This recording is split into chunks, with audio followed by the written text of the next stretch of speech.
જિલ્લા વિકાસ અધિકારી સ્વપ્નિલ ખરેના હસ્તે ડાલવાડા ખાતે દિના સુધીર સ્પોર્ટ્સ ગ્રાઉન્ડને ખુલ્લું મુકાયું। ગ્રામીણ કક્ષાએ સુંદર ગ્રાઉન્ડ નિર્માણમાં સહભાગી શ્રમિકોનો જિલ્લા વિકાસ અધિકારીએ આભાર વ્યક્ત કર્યો।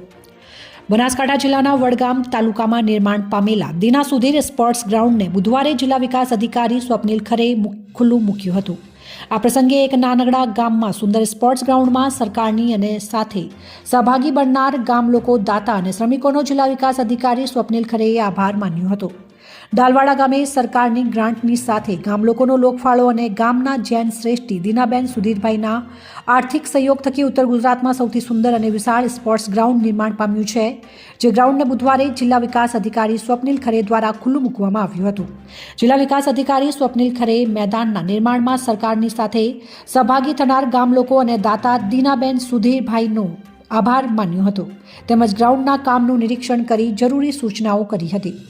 આ પ્રસંગે ગામ લોકોની સાથે રમતગમત પ્રેમીઓએ ઉત્સાહભેર બહોળી સંખ્યામાં ઉપસ્થિત રહીને રમતગમત પ્રવૃત્તિને પ્રોત્સાહિત આપ્યું હતું। કાર્યક્રમમાં વડગામ તાલુકા વિકાસ અધિકારી ગીતાબેન ઠાકોર અને અન્ય અધિકારીઓ પણ હાજર રહ્યા હતા। જિલ્લા વિકાસ અધિકારી સ્વપ્નિલ ખરે દ્વારા ગામના યુવાનોને સન્માનપત્ર આપી સન્માનિત કરાયા હતા। ડાલવાડા સ્પોર્ટ્સ ગ્રાઉન્ડ માટે ગામના જે યુવાનોએ પોતાનો સમય આપી સુંદર ગ્રાઉન્ડ નિર્માણ કર્યું છે, તે માટે ગામના આ યુવાનોને ડાલવાડા ગ્રામ્ય પંચાયત દ્વારા બનાવેલા સન્માનપત્ર જિલ્લા વિકાસ અધિકારી સ્વપ્નિલ ખરેના હસ્તે આપીને સન્માનિત કરવામાં આવ્યા હતા। અહેવાલ રામજીભાઈ રાયગોર, કાંકરેજ, બનાસકાંઠા।